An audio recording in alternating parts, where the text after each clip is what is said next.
Hello everyone, English knowledge stream channel में आपका एक बार फिर स्वागत है। पिछली वीडियो में मैंने आप लोगों को बताया कि नाउन के सिंगुलर से प्लूरल बनाने के लिए कौन कौन से रूल्स हैं और उनका प्रयोग कैसे करते हैं। इस पर मैंने विधिवत जानकारी दी और नाउन प्लूरल होता है और सिंगुलर होता है, इसके लिए हमें आर्टिकल को पढ़ना पड़ेगा। इस जानकारी के लिए आप आर्टिकल को अच्छी तरह से अगर जान जाएंगे तो आप समझ जाएंगे कि प्लूरल नाउन कैसे होता है और सिंगुलर नाउन कैसे होता है। उसी क्रम में हम आपको आज आर्टिकल के बारे में बताते हैं। एक्चुअली आर्टिकल को डिटरमाइनर भी कहते हैं। आर्टिकल दो प्रकार का होता है। पहला होता है definite article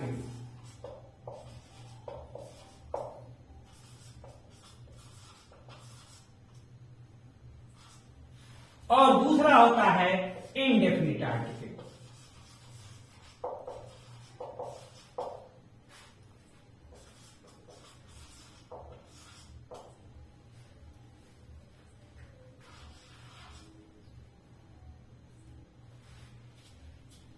article definite article को द कहते हैं और इनडेफिनिट आर्टिकल को ए या एंड।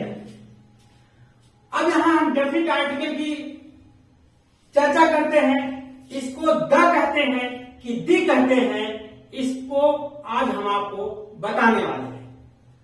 इससे पहले हम ए एंड कहां लगता है इसको भी आपको हम बताने वाले हैं। सबसे पहले हम आपको बताते हैं कि ए और एन कहां लगता है। सामान्यतः हम जानते हैं कि ए जो कॉन्सोनेंट साउंड होते हैं उनके पहले ए लगाते हैं और जो वावल साउंड होते हैं उनके पहले एन लगाते हैं।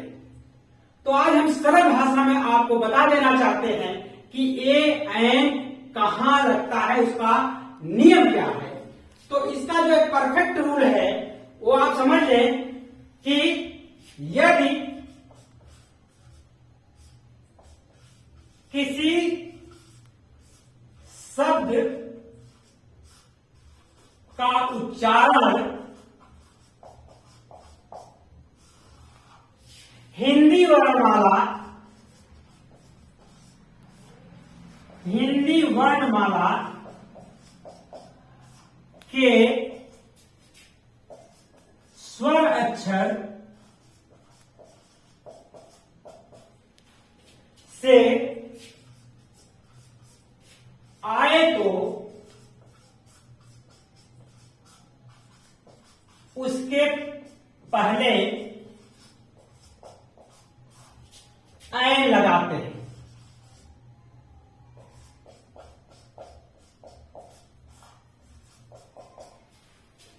बात ध्यान से समझिए कि यदि किसी शब्द का उच्चारण अगर हिंदी वर्णमाला के स्वर अक्षर, हिंदी वर्णमाला का स्वर अक्षर का मतलब हुआ अ आ इ से लेकर अह तक, अगर इन शब्दों से किसी शब्द का इन अक्षरों से उच्चारण होता है तो उसके पहले हम एन लगाते हैं।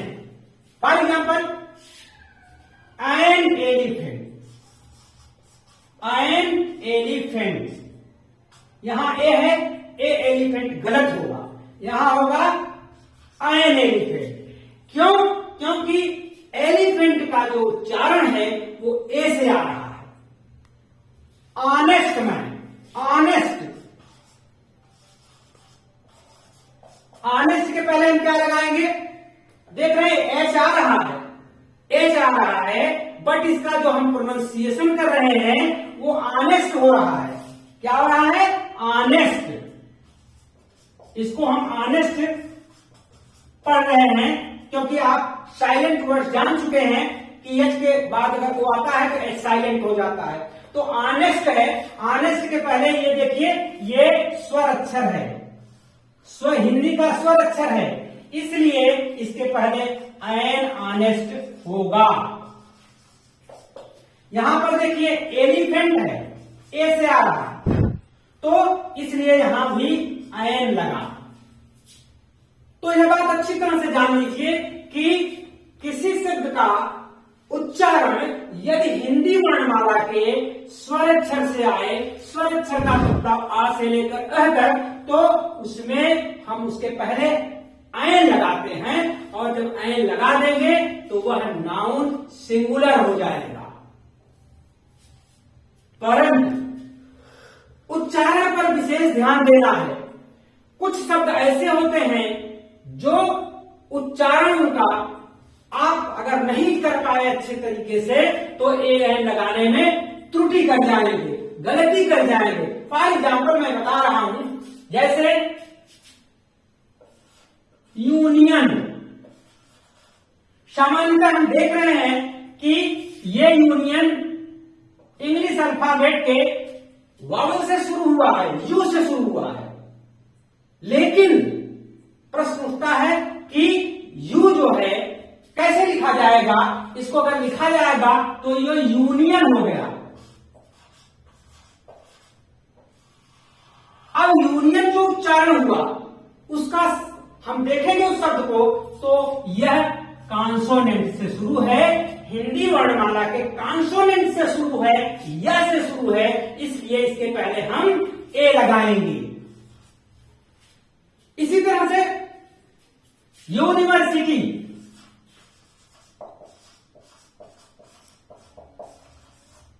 यूनिवर्सिटी भी सामान्यतः जो जानकारी लोग रखते हैं कि वावल से शुरू होता है तो उसके पहले एन लगा देते हैं। अब यहां देखिए वावल से शुरू है, बट ये इसका जब हम उच्चारण करेंगे तो यूनिवर्सिटी लिखा जाएगा।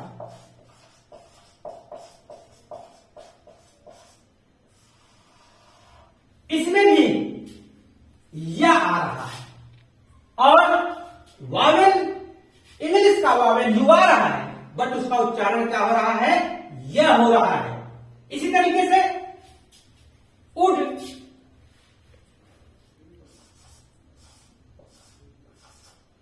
उड, इसके पहले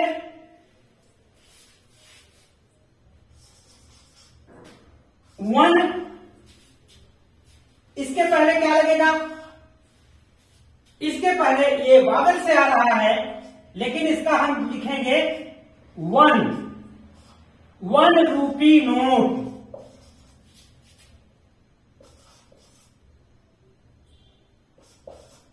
ए 1 रूपी नोट, ना कि एन 1 रूपी नोट। उड का उच्चारण क्या होगा, अगर इसको हम ऐसे लिखेंगे उड, तो वह आ जाएगा एन, इसके पहले लग जाएगा।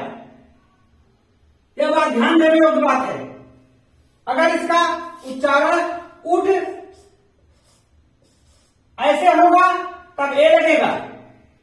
इस बात का निर्धारण करने के लिए अगर आपको प्रोनाउंसिएशन में कोई दिक्कत हो तो आप तुरंत फोनेमिक सिंबल मैंने जो पढ़ाया है उसमें से जाकर के देखेंगे तो वह स्पष्ट कर देगा कि इसका उच्चारण क्या होगा। सीक्वेंस में वीडियो है, इसलिए आप पलट करके पिछले पार्ट को देखेंगे तो सारा कंसेप्ट आपका क्लियर हो जाएगा। तो हम जानते हैं कि जब नाउन के पहले ए और एन लग जाता है तो वह नाउन जो होता है वो सिंगुलर होता है, क्योंकि प्लूरल नाउन के पहले ए एन का प्रयोग कदाप नहीं होता है। यह बात ध्यान देने योग्य बात है।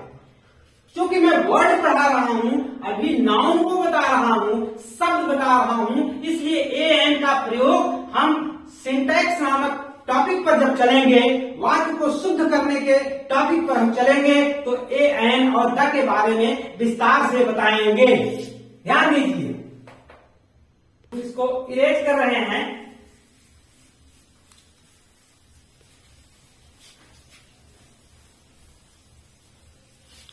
हमने ए एन का प्रयोग आपको संक्षेप में बताया, मैंने बताया आपको कि इसका जो उपयोग है, इसका प्रयोग सिंटैक्स नामक चैप्टर में ए एंड द का प्रयोग विस्तार से बताएंगे। इसमें केवल आपको वर्ड टॉपिक चल रहा है, शब्द से अवगत करा रहे हैं। अब इसमें आता है आर्टिकल द। इसको बहुत समस्या आती है, पूछते हैं कि सर इसको द पढ़ें कि दी पढ़ें कि क्या पढ़ें। तो इसको आज हम आपको बताए दे रहे हैं। द को जब हम सिंबॉलिक फोनेटिक सिंबल में जाएंगे तो ये द लिखा रहेगा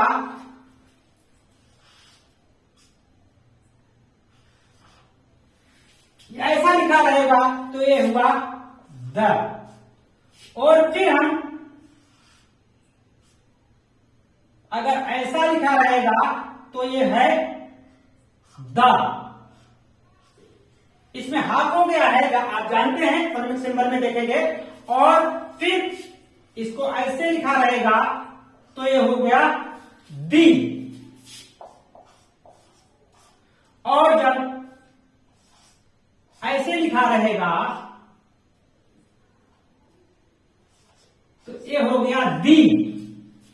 तो सामान्यतः द और द ये तो पढ़ लेते हैं, इसको एक ही मान के चलते हैं। और दी को मानते हैं दी, द और दी को ही जानते हैं। लेकिन हम आपको आज दी भी इसको पढ़ते हैं, जो लॉन्ग साउंड निकलती है उसको कहां हम पढ़ते हैं, ये दी है। इसका नियम यह है कि जब हम किसी चीज पर जोर देकर कहते हैं बात को, तो वहां न द पढ़ेंगे न दी पढ़ेंगे, बल्कि दी पढ़ेंगे। और जो एक जनरल रूल है, कहते हैं द का प्रयोग जो वर्ड अगर कॉन्सोनेंट से आया है, कॉन्सोनेंट उच्चारण में आ रहा है, तो उसके पहले द लगाते हैं। जैसे द माइंड, ये कॉन्सोनेंट है, इसलिए इसका जब हम उच्चारण पढ़ेंगे तो द पढ़ेंगे। लेकिन अगर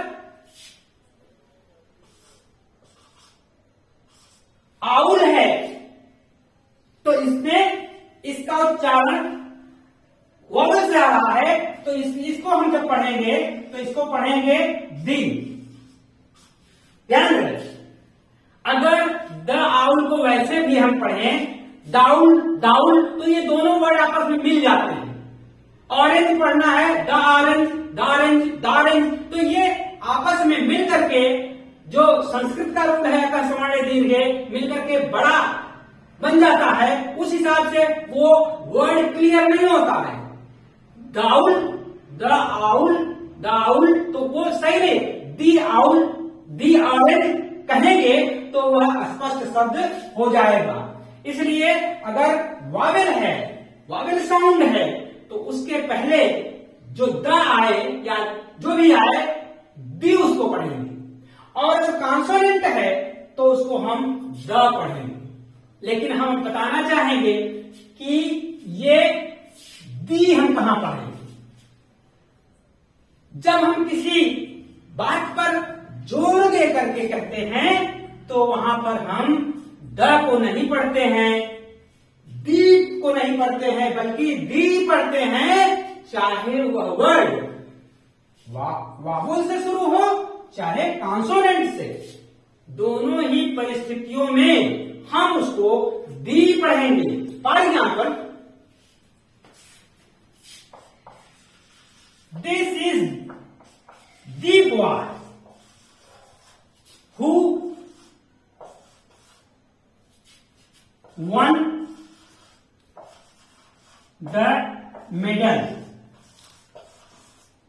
in race। ध्यान दीजिए, यहां पर दिस इज दी बॉय, यह वही लड़का है। आप क्या कहेंगे, दिस इज दी बॉय, वही लड़का है। Who won the medal in race, जिसने दौड़ में पदक जीता। यहां हम इसको न दी पढ़ेंगे न द पढ़ेंगे, बल्कि क्या पढ़ेंगे, दी। इसी तरह से this is the man who had stolen my watch. This is the man who had stolen my watch. यहां पर भी वही चीज लागू होती है। और हम बताना चाहेंगे आपको कि यह दी का प्रयोग हमेशा आप सावधानी से करेंगे, सावधानी से हमेशा अगर पढ़ेंगे। अब हम आपको बताते हैं कि द का प्रयोग कितना ही यूजफुल होता है कि अगर हम आप ध्यान से न समझें तो वाक्य का सही अर्थ नहीं निकल पाता है। फॉर एग्जाम्पल, जहां द लग जाता है वो विशेष चीजों के प्रयोग में काम आता है। जब द लगा देंगे तो विशिष्ट चीज हो जाएगी। अब जैसे फॉर एग्जाम्पल है, कुछ लोग लिखते हैं ही गोज टू स्कूल